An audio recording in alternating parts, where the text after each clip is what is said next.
Do you know someone who is functional on the outside, but fractured on the inside? Protesting. Is it changing anything? Let's start thinking differently. If protests really worked, there would be visible change. We are still protesting. There has been no change. Actually, things have been getting worse. Why? Because when we are anti something, whatever we are anti has to exist. Healing with the Rev podcast is going to bring you comfort, build community, and give you some inspiration to move forward. Pro peace. For those of you who are old enough to remember who Mother Teresa was, Mother Teresa during the Vietnam War was asked to come to an anti-war rally. She said, I will not be there, but when you have a peace rally, invite me, I will come. She understood the difference between anti whatever and peace. So let's be for peace. And peace does not mean sitting on your butt doing nothing. It's very active. I'm Reverend TeresaHeupel. I am your host of Healing with the Rev podcast. I have lost loved ones to death. I am here to honor your faith tradition, and here you can find peace, calm, and clarity. Peace starts with community building, one person at a time, standing for something rather than against something. When we stand for, we're taking a stance for what we want. Anti-war, anti-ICE, or whatever is going on today as you are listening to this, whatever we are anti really does have to exist. We're giving power over to whatever it is we are wanting to not exist. If we want to abolish something, we need to be pro whatever that is. For this, we want pro peace. We want to be for peace. I don't think anyone would argue with me about that, but they haven't changed their mindset from something negative to something positive. So let's build something positive in this world. Peace building starts with faith. Whatever your faith is, whether it's Christian, Jewish, Islam, or anything else, I say have a faith in a higher power somewhere, because life gets difficult. And when life gets difficult, sometimes we don't know what to do with that. Building with faith, people are coming together. They're learning together. They're expounding their beliefs. They're expounding justice. And aren't we all wanting social justice? Seriously. Drum circles. It's a great way to release pent-up emotions. At my church, we have a drum circle. And when I go there, I can pound on the djembe drums, as you'll see on this picture. There's a lot of djembe drums. It's a great way because you can come up with your own rhythm and you can come up with your own chant in your head. It's pretty awesome. The podcast format, we're going to have real stories. I'm probably going to be talking more than doing interviews. I have a lot of experience in a lot of different things. I'm going to give you some practical tips and some uplifting interviews as we go along. Expressions of heartache, honoring our pain. This woman is feeling the weight of her loss. Whatever that loss is, she is not sure she wants to face reality. Sometimes reality is really difficult because reality is not someplace where we want to be. But we are here and we are now. And if you're listening to this, you're paying attention. So you are present in this moment. She appears to be afraid to see what is in front of her, whether she lost a spouse or a friend or a child or lost a job, gone into retirement, doesn't know what to do with her time. There's so many different kinds of ways of heartache, so many expressions of heartache. And whatever you're feeling, know that you are in great company and everything you feel is all good. And so I would ask you to continue to watch these podcasts because they're going to be informative. Some of them are about loss of some sort. Some of them are about these protests and peace and how we can move forward. Honor yourself by doing what is right for you in the moment. Welcome back to Steady by Design. I'm TeresaHeupel, and today we are talking about one of the least recognized forms of anger. Not the hot kind, not the explosive kind, not the kind that raises its voice or slams doors or makes its presence known. We are talking about cold anger, the anger that withdraws, that goes silent, that builds walls and disappears behind them, that looks from the outside like calm, but is anything but. We are talking about distance and withdrawal as emotional states, and why the people who seem the most detached are often carrying the most pain. Let me describe someone you might recognize. They used to be engaged, present, emotionally available, and then something happened, gradually or all at once, and they pulled back.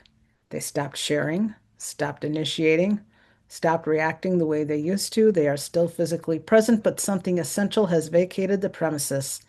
Ask them how they are, and they say, fine. Press them and they say nothing is wrong, but you can feel the wall. You can feel the distance. Something has gone cold that used to be warm. Maybe that someone is a person in your life, or maybe, if you are being completely honest right now, that someone is you. On the feelings wheel, distance and withdrawal live in the angry cluster in the distant secondary family. This surprises people because withdrawn people don't look angry, they look indifferent, but indifference is almost never what it appears to be. The tertiary emotions in this family tell the real story. Numb, the emotional shutdown that follows prolonged, unexpressed anger. We talked about numbness in depth in a previous episode, and it lives here in the anger cluster as well as in the sadness cluster. Because anger that has nowhere to go eventually stops feeling like anger. It just stops feeling. Withdrawn, the active choice to retreat, to stop engaging, to protect yourself by making yourself unavailable. This is anger that has decided connection is too costly. Suspicious, the guardedness that develops when you have been hurt enough times, when your nervous system has learned that people are not safe and begins scanning every interaction for the next threat. Skeptical, the intellectual armor that goes up when the emotional armor isn't enough. If I can find the flaw in everything before I invest in it, nothing can hurt me. Dismissive, the distancing that happens through minimizing. Nothing matters. Nothing is worth reacting to. Everything is met with a shrug. This is anger that has learned that caring leads to pain and has decided not to care anymore. Here is what I want you to understand about the person who has gone cold and distant. They did not start there. Nobody is born withdrawn. Nobody comes into the world suspicious and dismissive and unavailable. People become distant because at some point, being present costs them more than they could afford. They reached out and were rejected. They expressed their feelings and were ridiculed or dismissed. They trusted and were betrayed. They cared and were met with indifference. And their nervous system, that extraordinarily intelligent protection system, made a decision. If I stop caring, I stop hurting. It is a completely understandable conclusion. It is also, in the long run, one of the most costly decisions a human being can make, because the protection comes at the price of connection, and human beings are wired for connection at a biological level. We do not thrive in isolation. We do not heal in isolation. We do not become our fullest selves in isolation. The withdrawal that was meant to protect ends up imprisoning. When we come back from the break, we will learn how Steady by Design works with distance and withdrawal. Let's pause here for just a moment. This is what I call the steady moment. A pause to remember that peace in the world begins with peace inside us.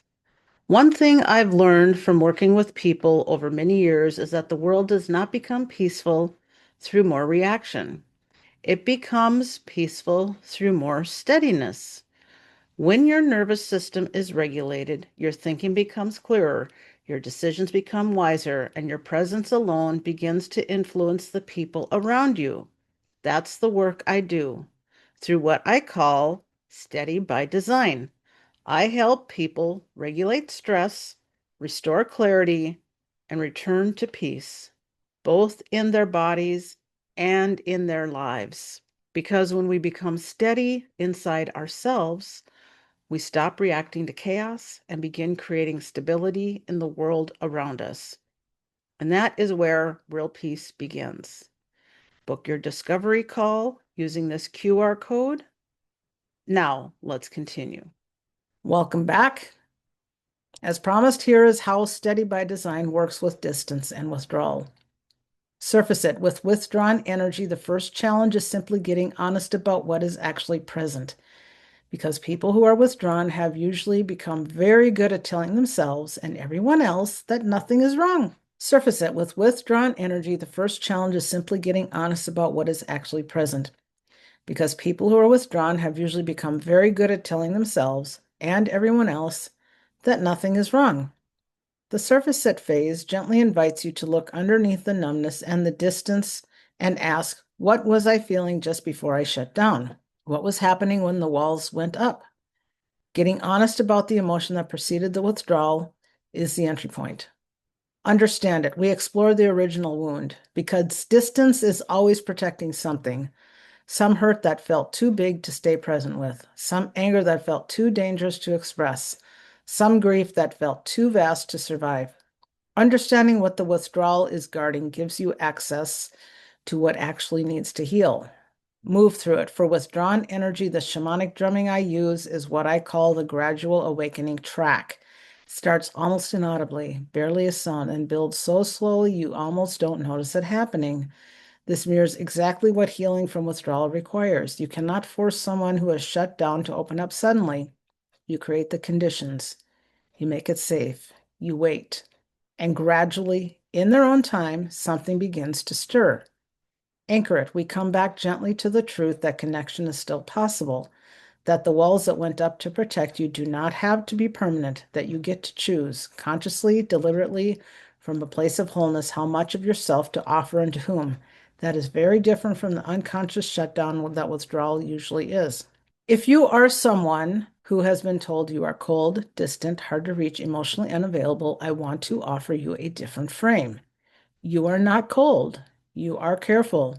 You learn to be careful because being open cost you something, and that makes complete sense. Your nervous system did exactly what it was designed to do. But careful and closed are not the same thing, and you do not have to choose between being open and being safe. There is a third option, and it begins with understanding why the walls went up in the first place. Your challenge for this week: if you recognize withdrawn energy in yourself, ask yourself one honest question. When did I decide that being open was too dangerous? You don't have to answer it out loud. You don't have to share it with anyone. Just let the question sit. Because somewhere there is a moment, a first time, a wound that started the retreat, and that moment, whenever it was, deserves to be seen. If you have enjoyed this episode, please like, follow, and subscribe here. Your follow and subscribe allows me to make better quality content for you. I will bring in guests on occasion. If this message resonates with you, I bring the Steady by Design framework to organizations, communities, and events that want to lead with clarity instead of reaction. I'd love to continue the conversation. Thank you for being here. Steady by Design is available now in beta at steady-by-design.netlify.app. Until next time, stay steady. You were designed for this.